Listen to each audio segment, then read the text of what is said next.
Hi everyone, welcome to ईबीटकैश और स्वागत है आपका एक और एपिसोड में जिसका नाम है चार्ट ऑफ द वीक, जिसमें हम लोग हर हफ्ते डिस्कस करते हैं एक ऐसे चार्ट की जिसमें हमें कुछ खास पैटर्न्स दिखते हैं, कुछ खास एक्टिविटीज दिखती हैं, वॉल्यूम में कुछ मूवमेंट दिखता है या फिर हमें कोई ऐसा कैंडल दिखता है जिसमें हमें लगता है कि इस स्टॉक में आगे आने वाले समय में कुछ मूवमेंट बन सकता है। आइए चलते हैं चार्ट पर और डिस्कस करते हैं इस हफ्ते के चार्ट ऑफ द वीक का। आपके सामने जो ये चार्ट है ये एबीबी इंडिया का है।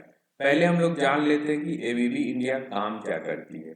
एबीबी इंडिया इलेक्ट्रॉनिक इंजीनियरिंग के गुड्स बनाती है। जब आप रेलवे स्टेशन या कहीं ऐसे जगह पे जाओगे जहाँ गवर्नमेंट का बड़ा इंफ्रास्ट्रक्चर बन रहा होगा तो वहाँ आपको इलेक्ट्रॉनिक गुड्स में एबीबी के काफ़ी सारे गुड्स दिख जाएंगे। और जैसा कि हम जानते हैं हमारे देश में इंफ्रास्ट्रक्चर जो है दिनों दिन ज़्यादा कैपेक्स कर रही है, वहाँ सबसे ज़्यादा इन्वेस्टमेंट हो रहा है। तो इस हिसाब से एबीबी उसका बहुत बड़ा बेनिफिशियरी हो सकता है। ये तो हुई इसके फंडामेंटल्स की बात। अब हम लोग बात करते हैं इसके चार्ट की। जब हम इसके चार्ट को देखते हैं तो हमें यहाँ पे डबल टॉप की आकृति दिखाई देती है। डबल टॉप होने के बाद इसने यहाँ से ब्रेक डाउन दिया। आप मेरे कर्सर को ध्यान से देखिएगा। ब्रेक डाउन के बाद एक बाउंस बैक मिला, लेकिन उसी लेवल से फिर ये वापस आकर और अभी सपोर्ट एरिया यानी 48-51 का जो लाइन हमने खींचा है नीचे के एरिया में, 48-51 एक फिगर है। अगर आप इसके सपोर्ट एरिया को देखोगे तो ये पूरा एरिया आएगा, यानी आप 5000 इसके अप्रोक्स फिगर को सपोर्ट एरिया मान सकते हो। तो यहाँ सपोर्ट एरिया के आसपास अभी ट्रेड कर रहा है। हमारी नजर इस चार्ट पर अभी क्यों पड़ी? क्योंकि जब आप लास्ट कैंडल के नीचे के वॉल्यूम बार को देखते हो, लास्ट कैंडल के नीचे के वॉल्यूम बार को आप गौर से देखिए तो ये हमें बड़ा वॉल्यूम बार यहाँ पर दिखता है। और ये बड़ा वॉल्यूम बार हमें क्या बताता है? ये बड़ा वॉल्यूम बार हमें ये बताता है कि यहाँ किसी बड़े ऑर्गेनाइजेशन या इंस्टीट्यूट का एकोमोलेशन हुआ है, यानी उन्होंने इंटरेस्ट दिखाया है एबीबी के शेयर में इस कॉस्ट पर। ये हमें बताता है कि यहाँ हमें एकोमोलेशन का मौका मिल सकता है जब बड़े इन्वेस्टर भी इंटरेस्टेड है इस प्राइस पर एबीबी इंडिया में। और अभी जो मार्केट का समय चल रहा है, जब आप इस समय को देखोगे तो काफी सारे स्टॉक, लगभग सारे स्टॉक करेक्ट होकर अपने वैल्यूएशन के एकदम फेयर वैल्यू पर आ गए।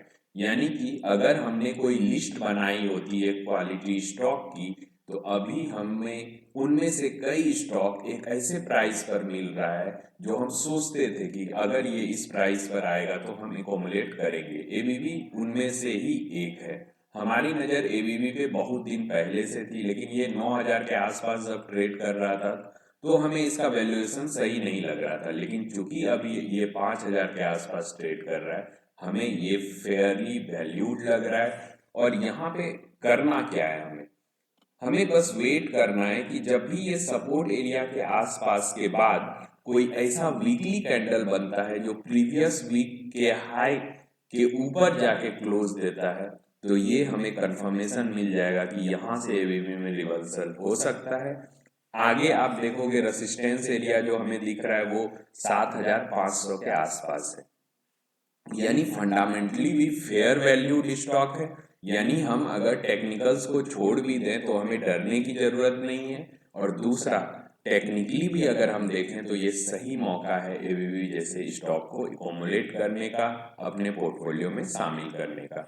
और यहाँ से जब भी ये बाउंस बैक करेगा तो हमारी एंट्री उसी कैंडल पर होगी जहाँ पर वीकली कैंडल में प्रीवियस कैंडल के ऊपर क्लोज देगा कोई कैंडल, और हमारा टारगेट 7500 के आसपास का होगा। और 7500 के आसपास ये स्टॉक जिस भी तरह से एक्ट करेगा ये हम लोग उस समय डिसाइड करेंगे कि इस स्टॉक में करना क्या है।